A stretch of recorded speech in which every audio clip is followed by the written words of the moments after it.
Hello বন্ধুরা, কিউবের সিরিয়ালের শেষমেশ আকাশ সেন তবে কি আরিয়ার আসল সত্যি ঘটনা আরিয়াকে শুভলক্ষীদেরকে কি বলে দেবে? হ্যাঁ বন্ধুরা, আজকের পর্বে আমরা এটাই জানতে পারবো। তো কি হলো পর্বটি জানতে হলে ভিডিওটা না টেনে পুরোপুরি দেখতে থাকো। যখন শুভলক্ষী বারবার বলছিল এই আকাশ সেন আমার মেয়েকে আমার কাছ থেকে কেড়ে নিয়ে যাচ্ছে, আদি তুমি কিছু করো। আদি গিয়ে আরিয়াকে বোঝাতে চেষ্টা করলো, কিন্তু আরিয়া আদির কথাও বুঝল না। তখন আকাশ সেনকে বলল, আকাশ সেন আপনি যে বলছেন এই আরিয়া আমি তোমাকে একটা কথা বলি, তোমার মা কোথায়, তোমার জন্ম কোথায়, এগুলো তুমি তোমার ড্যাডকে জিজ্ঞাসা করো না। আরিয়া তখন বলে ওঠে, আমার ড্যাড আমাকে বলেছে যে আমার মা মারা গেছে, আমি ছোটোবেলা থেকেই একা, আমার বাবাই আমাকে মানুষ করেছে, আমার বাবাই আমার মা।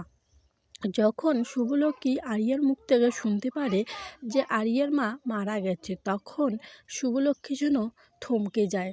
আর অন্যদিকে আদি শুভলক্ষীকে টেনে এনে বলতে থাকে, শুভলক্ষী প্লিজ তুমি এটা করো না। এখন আকাশ যেগুলো আমাদের মেয়েকে শিখিয়েছে ছোটোবেলা থেকে, তার মাথায় ঢুকিয়েছে, সেগুলোই ও এখন বলবে। প্লিজ আর বলো না, ওকে যেতে দাও। আকাশ সেন আরিয়াকে নিয়ে চলে যাচ্ছিল। রাস্তায় গিয়ে আকাশ সেন আরিয়াকে বলতে লাগলো, বুঝলি তো মা, দেখলি তো ওই রয় পরিবারের ওই মেয়ে আমার জীবনটা কীভাবে ধ্বংস করে দিয়েছে, এখন আমার কাছ থেকে তোমাকেও কেড়ে নিতে চাচ্ছে, তুমি বুঝলে তো। তখন আরিয়া বলে ওঠে, এবার শুভলক্ষীর সামনে আমি আসবো, যে কোনোই তোমার ক্ষতি করতে চাক আগে আমার উপর দিয়ে যেতে হবে, কারণ আমার সাথে এবার মুখোমুখি ওই রয় পরিবারের শুভলক্ষীর সাথে হবে ঝামেলা বা লড়াই। অন্যদিকে শুভলক্ষী কান্নায় ভেঙে পড়ে এবং আদি তখন শুভলক্ষীকে বোঝাতে থাকে, শুভলক্ষী এখন কিন্তু তোমার লড়াইটা আকাশ সেনের সাথে না, এখন তোমার লড়াই হচ্ছে আমাদের মেয়ের সাথে, শ্রীর সাথে। তো যেভাবেই করবে ভালোভাবে করবে, মাথা ঠান্ডা রেখে বুদ্ধি দিয়ে করতে হবে।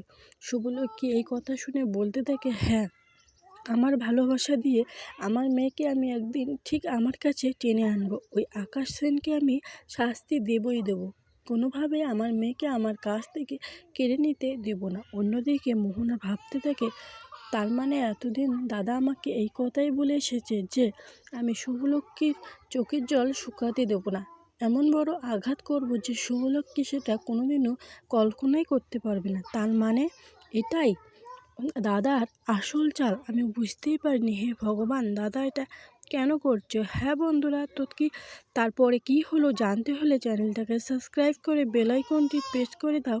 আর যদি ভালো লাগে তাহলে লাইক করে কমেন্ট করে জানিয়ে যাও এরকম নতুন নতুন সিরিয়াল ভিডিও আপডেট পেতে হলে।